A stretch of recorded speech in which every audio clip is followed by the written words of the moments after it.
Badarpur junction থেকে বিদ্যুৎ চালিত ট্রেনের সফল যাত্রা, বরাক উপত্যকার ইতিহাসে আরো এক সংযোজন।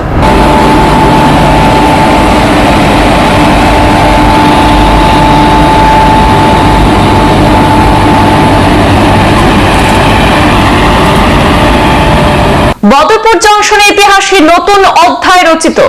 গতকাল রাতে ত্রিপুরার উদ্দেশ্যে যাত্রা শুরু করে বিদ্যুৎ চালিত ট্রেন। এই ঐতিহাসিক যাত্রার মাধ্যমে বদরপুর রেলওয়ে বিভাগে বিদ্যুৎ চালিত ট্রেন চলাচলের নতুন যুগে প্রবেশ।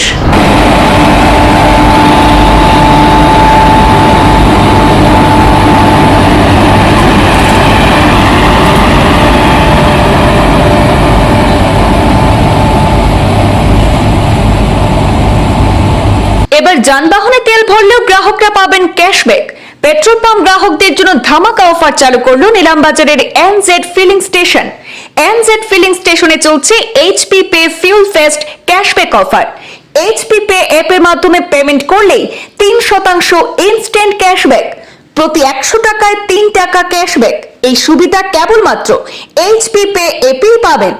অফার চলবে 1 ফেব্রুয়ারি থেকে 31 মার্চ 2025 পর্যন্ত। ক্যাশব্যাক অফারের সুবিধা পেয়ে যাবেন নিলামবাজারের মেন রোড স্থিত এইচপিসিএল এর অনুমোদিত পেট্রোল পাম্প এনজেড ফিলিং স্টেশনে।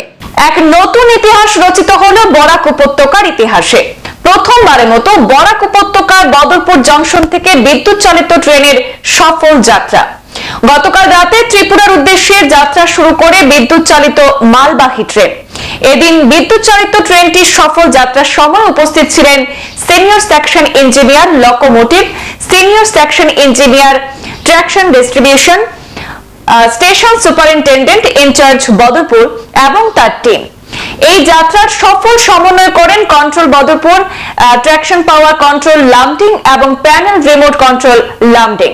ট্রেনটির ক্রু হিসাবে দায়িত্ব পালন করেন লোকো পাইলট রাজা কুমার, লোকো পাইলট আর কে গুপ্তা এবং ট্রেন ম্যানেজার অনুপম বিশ্বাস।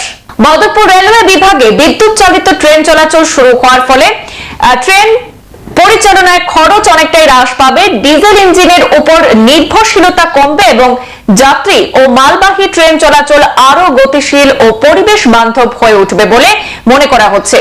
এই প্রযুক্তিগত উন্নয়ন বদরপুর রেলওয়ে বিভাগের জন্য এক গুরুত্বপূর্ণ মাইলফলক হিসাবে বিবেচিত হচ্ছে। সংবাদ এ পর্যন্তই, ফিরছি পরবর্তী অন্যান্য আপডেট নিয়ে। ধন্যবাদ।